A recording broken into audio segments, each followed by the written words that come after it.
고린도 후서, 지금 이제 고린도 후서의 내용을 계속 살피고 있고요. 이제 13장까지니까 오늘 10장이니까 11, 12, 13 이제 3번 정도 더 하면 3번에서 4번 정도 하면 고린도 전 후서를 마치게 될 것 같습니다. 고린도 후서의 내용은 크게 두 부분으로 나눌 수 있는데요. 1장부터 9장까지는 위로와 권면의 내용이 나와 있고요. 그리고 이제 10장부터 13장까지는 징계와 수정, 다시 수정해주는 뭔가 잘못됐으니까 그걸 다시 수정해주는 내용이 이제 10장부터 13장까지라고 할 수 있습니다. 디도가 가서 수정하고 왔는데 그런데 불구하고 여전히 아직도 변하지 않은 사람들, 아직도 미혹하는 그런 세력들이 거기 있었기 때문에 바울이 이 10장부터 시작해서는 다시 한번 수정하는 내용들이 나오게 됩니다. 다시 간략하게 오늘 9장까지의 내용을 한번 살펴보면요. 1장에서는 인사를 하고 그리고 고린도 교회의 방문을 내가 연기하겠다라고 통보해 줍니다. 2장에서는 고린도 교회를 근심하게 했던 그 형제를 용서하라라고 권면하죠. 3장에서는 너희는 그리스도의 편지인데 그 편지를 마음판에 썼다. 심령에 썼다. 신비에 썼다. 돌에 새긴 편지는 깨졌잖아요. 깨지고 닳아지고 낡아지고 날이 가면 세월이 가면 사라지지만 마음에 새긴 편지는 절대 없어지지 않는다. 이런 얘기를 했었습니다. 4장에서는 우리가 보배를 담은 질그릇이다. 그래서 우리의 질그릇이 깨어져야 보배이신 예수 그리스도가 드러난다. 이런 말씀을 했었죠. 5장에서는 우리에게 화목하는 직분을 허락하셨는데 그것을 위해서 우리는 새 피조물이 되었다라고 선언했습니다. 6장에서는 우리는 살아계신 하나님의 성전이다 말씀하셨고요. 7장에서는 드디어 디도를 만나서 보고를 받고 고린도 교회의 회개를 기뻐하는 내용이 담겨 있었습니다. 그리고 이제 8장, 9장에서는 연보에 대해서 주제를 반복해서 말씀하셨죠. 8장에서는 멈춰버린 연보를 다시 시작하고 성취해라. 9장에서는 너희들이 1년 전부터 준비해서 헌금한 거 그거 잘했다 칭찬하면서 마게도냐에 있는 빌립보 교회 성도들, 거기만이 아니라 이 마게도냐 지역에 있는 성도들에게 이 아가야에 있는 고린도 교회의 성도들의 그런 행위가 큰 도전이 되었다라고 칭찬했었습니다. 이렇게 고린도 후서 1장부터 9장까지는 디도의 지도를 받고 회개하고 바른 복음으로 돌아온 고린도 교회를 향한 위로와 권면이었으니까 바울의 말투가 상당히 부드럽고요. 칭찬하는 내용이 들어있었어요. 그러나 이제 10장부터는요. 아직도 여전히 악하고 성도들을 속여서 넘어지게 하는 그 거짓 사도들, 거짓 선생들이 여전히 고린도 교회에 남아서 계속 악한 영향력을 행사하고 아직도 거짓 복음으로 미혹하는 일들이 있었기 때문에 그 악한 자들을 꾸짖고 공개적으로 징계하고 아직 고쳐지지 않은 문제들에 대해서 다시 강력하게 권면하고 고쳐가는 내용이 오늘 10장부터 13장까지의 내용이라고 할 수 있습니다. 뭐 지금이야 그런 일 없지만 이전에 이 초대교회 시절, 초대교회에서 이제 교부 시대에 지나면서 그때는요, 이게 교회에서 파면하면 죽는 거였어요, 그냥. 물론 이제 교회에서 파면하면 사회생활을 할 수 없으니까 뭐 구매도 할 수 없고 뭐를 팔 수도 없고 교회에서 파면이 그만큼 이제 교회의 권력이 셌던 거죠. 근데 그것만이 아니라 그것이 얼마나 사람을 긴장하게 하고 막 이렇게 했던지 교회에서 이렇게 정식 교회에서 재판이 가가지고 이게 교회 그 재판 자리에서 너를 그리스도의 이름으로 파면한다 이렇게 꽝꽝꽝 때리잖아요. 그러면 그 자리에서 심장마비로 죽은 사람도 있었대요. 실제로.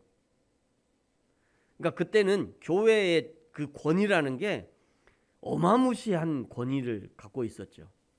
물론 이제 그러다 보니까 이제 교회가 타락한 거예요. 그러다 보니까.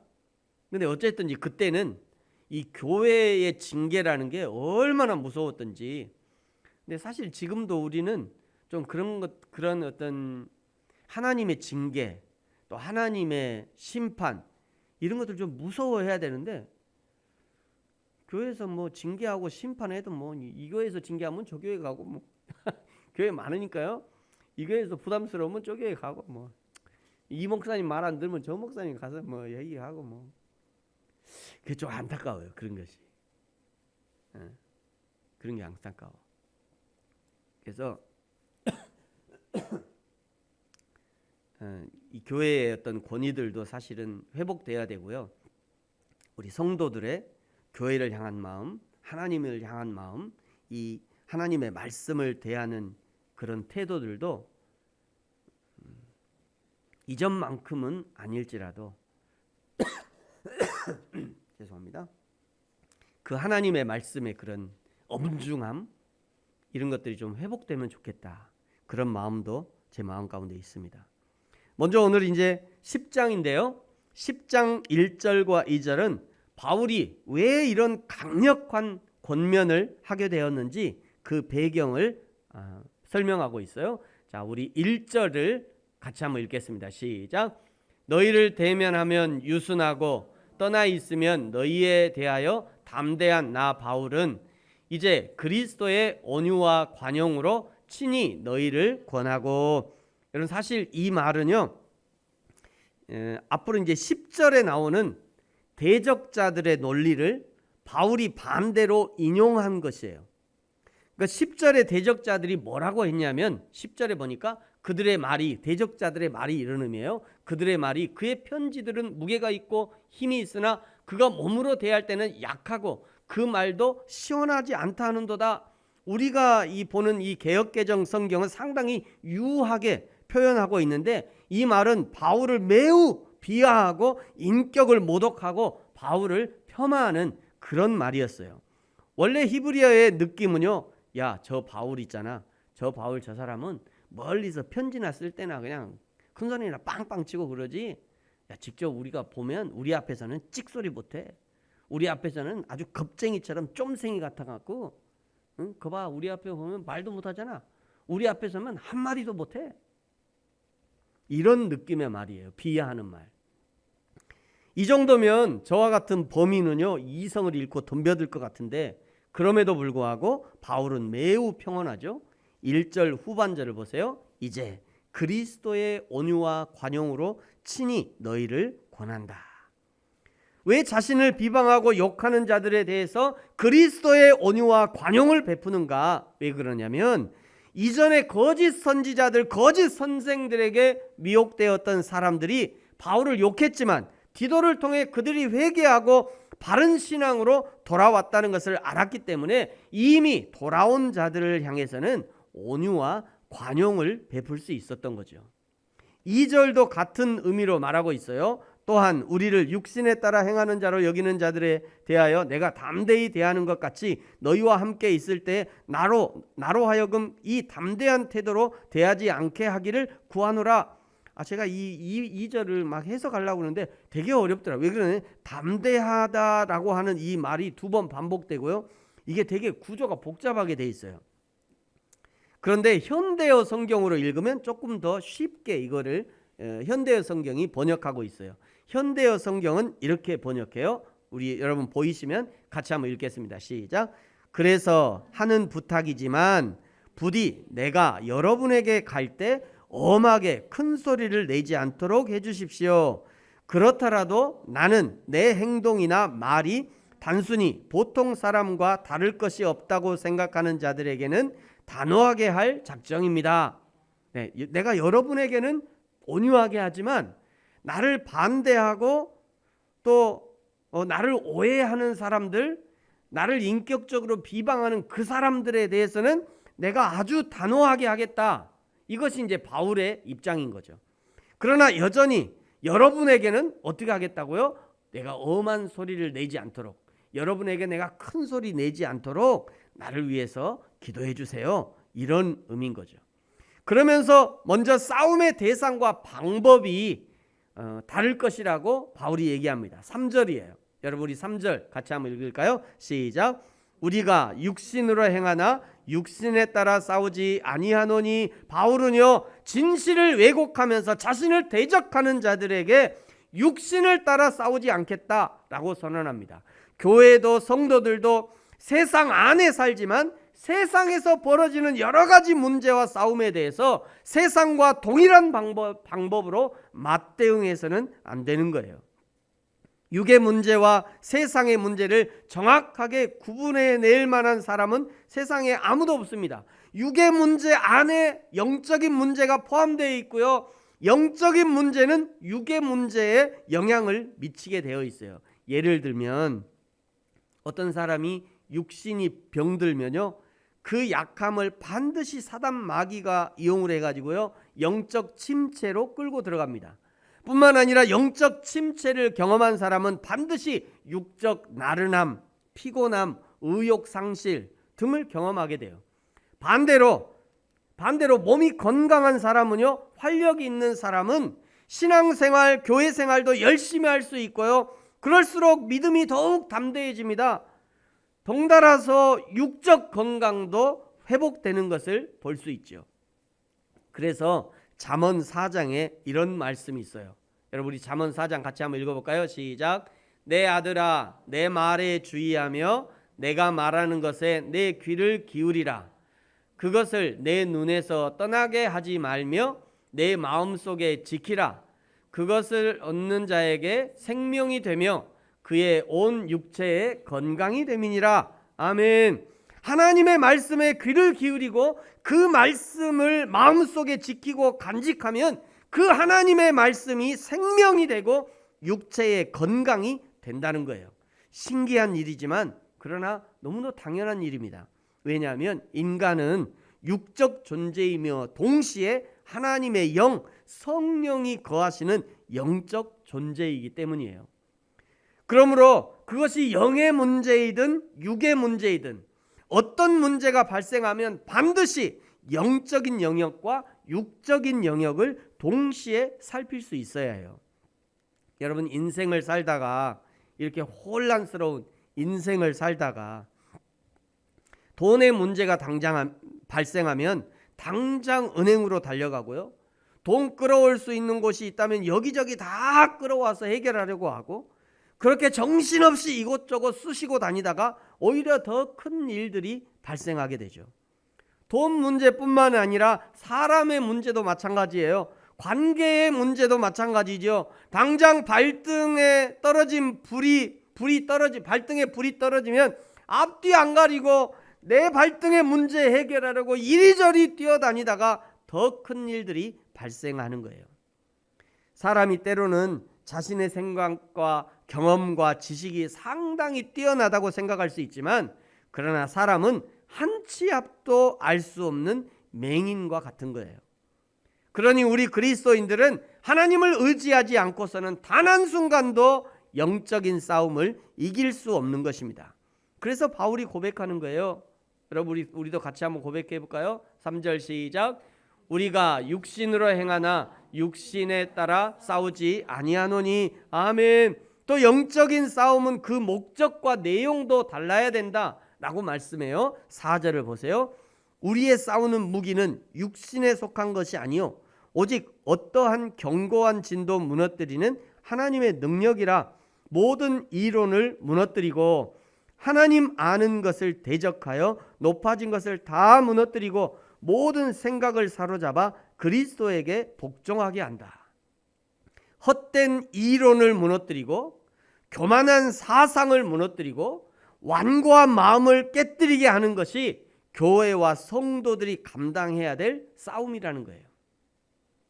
이것들은 외부의 적보다 내부의 적, 즉 자신과의 싸움이라고 할 수 있습니다. 하나님을 의지할 것인가, 즉 세상을 의지할 것인가의 싸움인 거예요. 우리의 영적인 싸움은 하나님의 능력과 신실함을 얼마나 의지하는가에 달려 있다고 하는 것이죠. 특별히 여기 우리의 무기는 육신의 무기가 아닌 하나님의 능력이 우리의 무기가 된다라고 말씀하고 있죠. 육신의 무기는 뭘까요? 육에 속한 무기는 뭘까요? 당연히 세상 사람들이 의지하고 자랑하는 무기이겠죠. 돈, 권력, 명예, 지식, 학력, 외모도 무기로 삼아요, 요즘은. 그죠? 돈, 권력, 명예, 지식, 학력, 뭐 이것만 아니겠어요? 세상 사람들이 무기로 삼는 것들이 많죠. 왜 이것을 무기로 삼느냐면요, 다른 사람들을 지배하고 누르고 올라갈 수 있다고 생각하는 것들이기 때문에 이것을 무기로 삼는다는 거예요. 그러나 우리 그리스도인에게 무기는 무엇입니까? 당연히 하나님 앞에 예배하는 것이 무기가 될 거예요. 예배를 통해서 하나님의 거룩을 덧입는 것이죠. 하나님의 성품을 덧입는 거예요.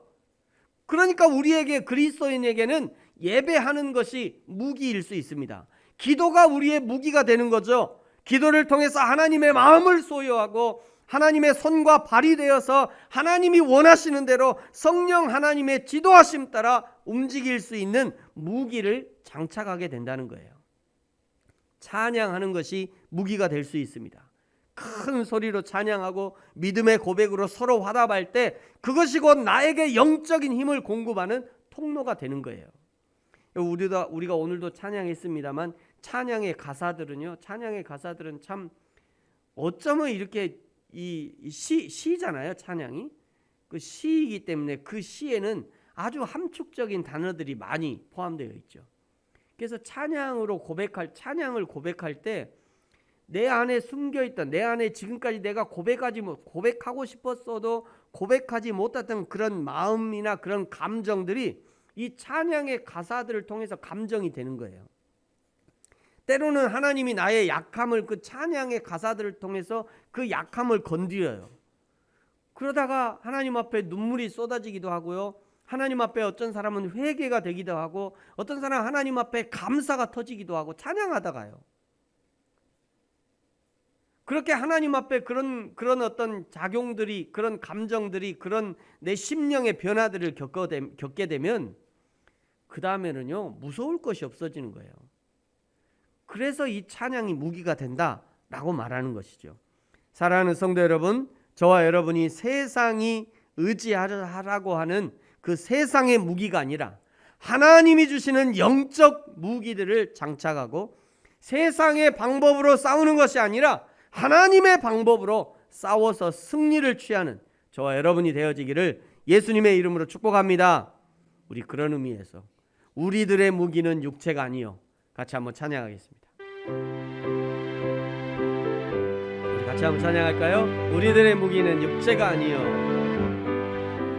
우리들의 무기는 육체가 아니요, 그러나 강하오, 참으로 강하오. 우리들의 무기는 육체가 아니요, 그러나 강하오, 성령 안에서 견고한 진을 파는 강력이요, 강한 힘이요, 참으로 강하오.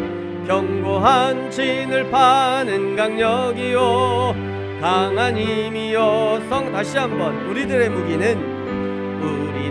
무기는 육체가 아니요, 그러나 강하오, 참으로 강하오. 우리들의 무기는 육체가 아니요, 그러나 강하오, 성령 안에서 견고한 진을 파는 강력이요, 강한 힘이요, 참으로 강하오. 견고한 진을 파는 강력이요, 강한 힘이요, 성령 안에서. 아멘. 사단 마귀를 물리치시고 이미 승리하신 하나님의 능력을 덧입는 저와 여러분이 되어지기를 예수님의 이름으로 축복합니다. 그러면서 이제 바울은요, 교회에 침투한 거짓 선생들의 정체를 드러냅니다. 여러분 6절이에요. 우리 6절 같이 한번 읽을까요? 시작. 너희의 복종이 온전하게 될 때에 모든 복종하지 않은 것을 벌하려고 준비한 중에 있노라. 이걸 보면은 이 복종하지 않은 사람들이 아직도 여전히 있다는 거예요. 복종하는 사람도 있는가 하면 복종하지 않은 사람들이 아직도 여전히 있어서 그들을 벌하려고 준비하고 있대요. 사단 마귀는 하나님의 말씀에 복종하지 않고 사단 마귀에 붙들린 사람 역시 결코 하나님의 말씀에 복종하지 않습니다. 7절을 보세요. 너희는 이 사람들이 바울을 대적하고 복종하지 않고 거짓 복음을 전파한 사람들이죠. 이 사람들의 특징은 뭡니까? 외모만 본대요. 외모만 보는도다.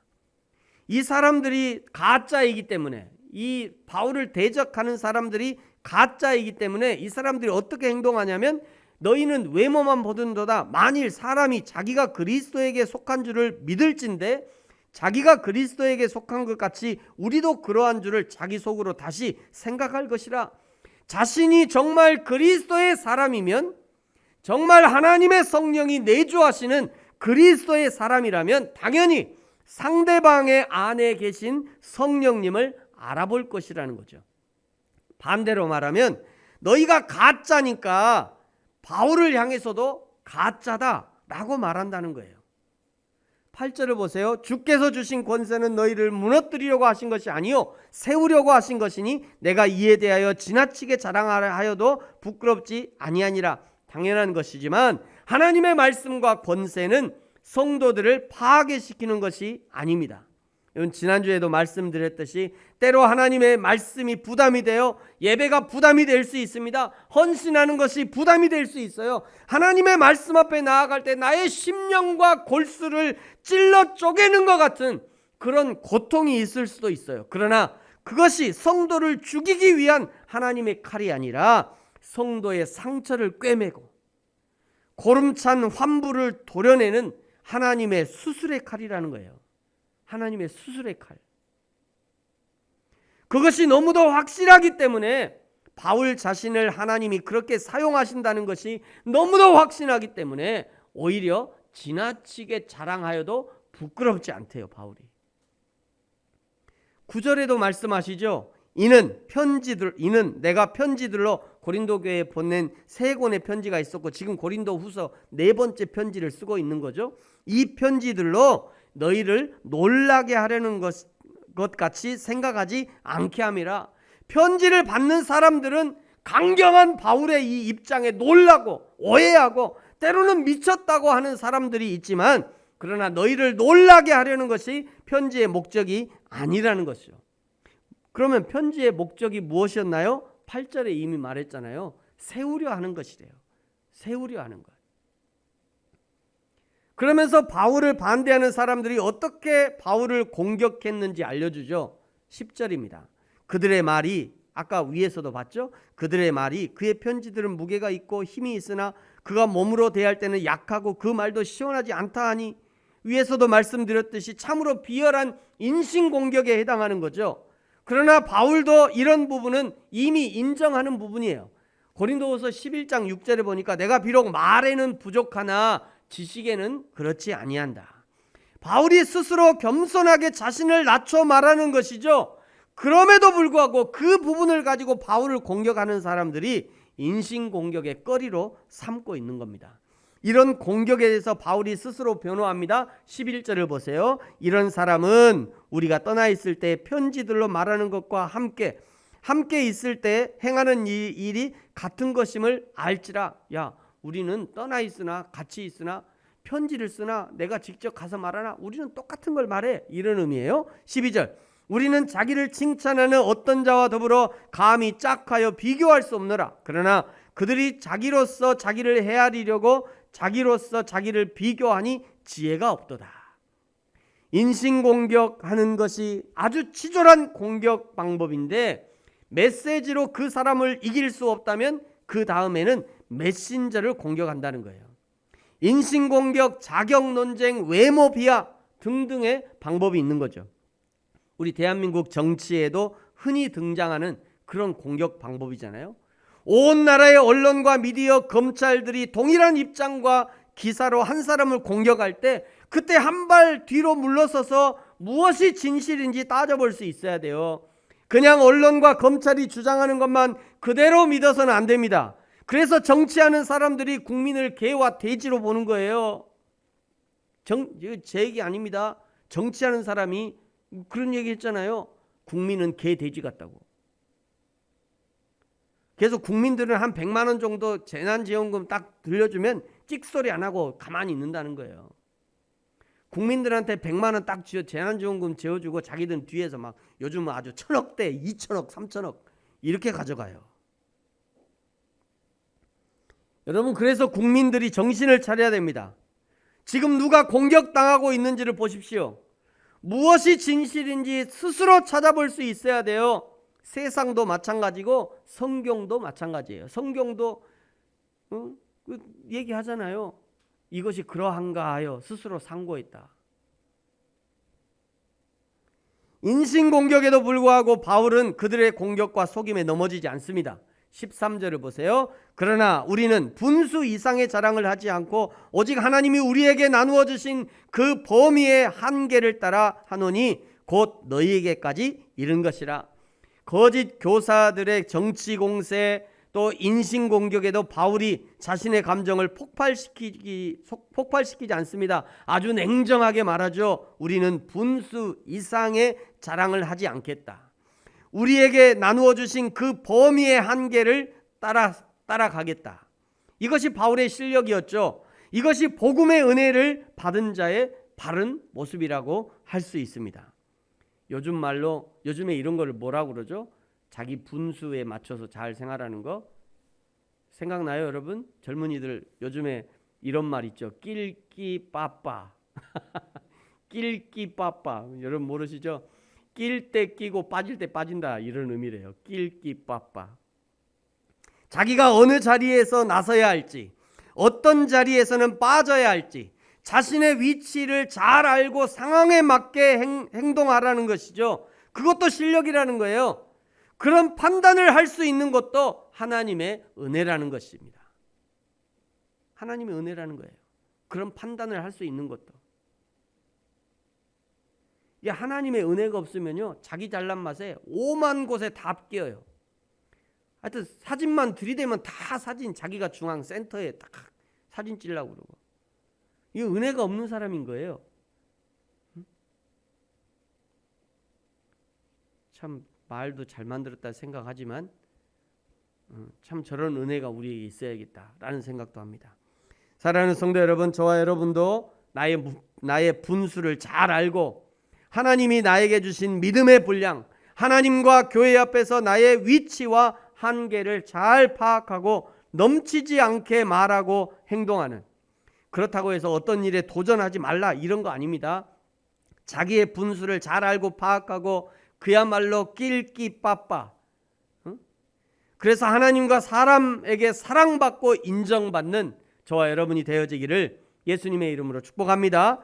바울이 영적 전쟁을 수행하는 또 다른 방법은요, 세상과의 전쟁은 판단의 기준과 주체가 달라져야 된다 말씀합니다.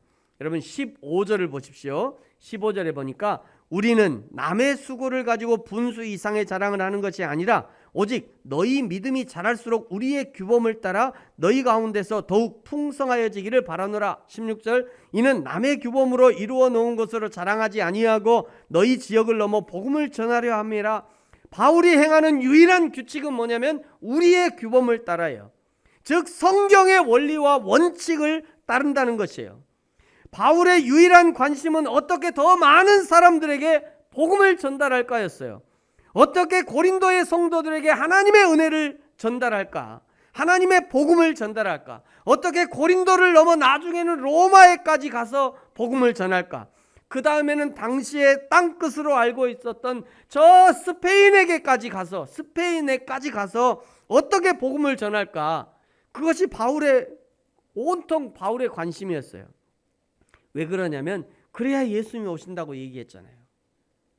저 땅끝까지 복음이 전해져야 예수님이 오실 것이다 라고 말씀하셨기 때문에, 그래야 바울이 사랑하는 예수님, 우리가 사모하는 예수님을 만날 수 있다고 하니까 오직 그것을 위해서 영광의 하나님을 만나는 그 영광에 참여하고자 하는 오직 그 열정뿐이었던 거죠. 그러니 바울은 자기 자신을 정확하게 알 수 있었던 것입니다. 이 전쟁이 내 힘으로 하는 것이 아니다. 이 전쟁이 육신의 자랑거리로 하는 것이 아니다. 이 전쟁은 영적 전쟁인데 이것은 오직 여호와 하나님의 손에 있음을 고백할 수밖에 없었던 거예요. 그런 면에서 믿음의 사람들, 하나님께 속한 사람들은요, 창세기로부터 요한계시록까지 그 말과 취하는 행동이 거의 비슷해요. 왜냐하면 이 모든 생각들과 말들이 하나님의 성령의 감동으로 말하고 행동하는 것이기 때문입니다. 다윗도 블레셋 군대 앞에서 이렇게 고백했어요. 여러분 같이 한번 읽어볼까요? 시작. 또 여호와의 구원하심이 칼과 창에 있지 아니함을 이 무리에게 알게 하리라. 전쟁은 여호와께 속한 것인즉 그가 너희를 우리 손에 넘기시리라. 아멘. 그래서 이 믿음의 구조, 전쟁의 승패 요인, 인생의 승리 방정식을 깨달아 안 바울이 성도들에게 권면하는 것이 17절 18절이에요. 여러분 17절 18절은 우리 같이 한번 읽겠습니다. 시작. 자랑하는 자는 주 안에서 자랑할지니라.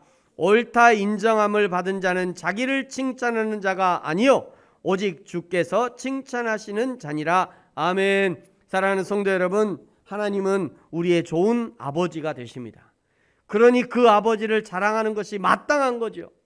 하나님은 하나님의 자녀된 성도들이 세상을 살아갈 때 너 혼자 네 힘으로 살아보라고 내버려 두지 않습니다. 모든 상황과 형편 가운데 가장 좋은 것을 공급해 주시고 도와주시는 분이 바로 우리 하나님인 거예요. 그러니 그 하나님 아버지를 자랑하는 것이 마땅한 것입니다. 그리스도인의 싸움은 혈과 육에 속한 것이 아니요 사단 마귀와의 영적 전쟁이니 인간의 방법, 인간의 생각으로는 절대 이기지 못합니다. 우리는 하나님의 방법을 써야 해요. 하나님의 진리의 말씀을 굳건히 붙들어야 합니다. 하나님의 마음에 접속되도록 기도하고 큰 소리로 하나님의 승리를 찬양하고 선포하고, 그래서 나를 격려하고 우리 모두를 격려하고. 여러분이 찬양할 때 큰 소리로 찬양해 보세요. 이게 입에서 이 찬양이 나가면서 제일 먼저 내가 그 찬양의 소리를 듣잖아요. 얼마나 힘이 되는지 몰라요. 여러분이 소리 내서 찬양하면 옆에 사람이 듣잖아요. 아, 저 사람도 나랑 같은 고백을 하는구나. 서로 얼마나 힘이 되는지 몰라. 요 쬐끄만한 교회에서 앞에 쬐끄만하게 띵가띵가 하면 찬양하는 것보다 큰 교회 가서 찬양해 보세요. 얼마나 힘이 되는지 몰라. 그게 찬양의 힘인 거예요. 그게. 그래서 여러분, 내가 기도할 때 또는 내가 찬양할 때 여러분 소리 내서 찬양하면요, 나에게 힘이 되고요, 또 옆에 있는 성도들을 또 복도도 주는 그런 기능을 해요. 그래서 여러분 찬양할 때 큰 소리로 찬양하시는 게 좋습니다. 박수 치면서 찬양하고 즐거움으로 찬양하고. 이게 서로 이것이 영적 임파테이션 아니에요? 이것이. 여러분, 이 전쟁의 1차 승리는 예수님의 십자가였어요. 이미 사단 마귀는 그 머리를 밟히는 치명상을 입었습니다. 그리고 마지막 승리는 곧 예수님이 다시 오시는 날 사단은 영원한 지옥불에 던져질 것이고 승리한 성도는 하나님의 나라에서 영접해 주실 거예요. 그날을 기대하심으로 날마다 승리하신 하나님을 자랑하고 증거하는 저와 여러분이 되어지기를 예수님의 이름으로 축복합니다. 우리 같이 한번 기도하겠습니다. 오늘 말씀을 기억하면서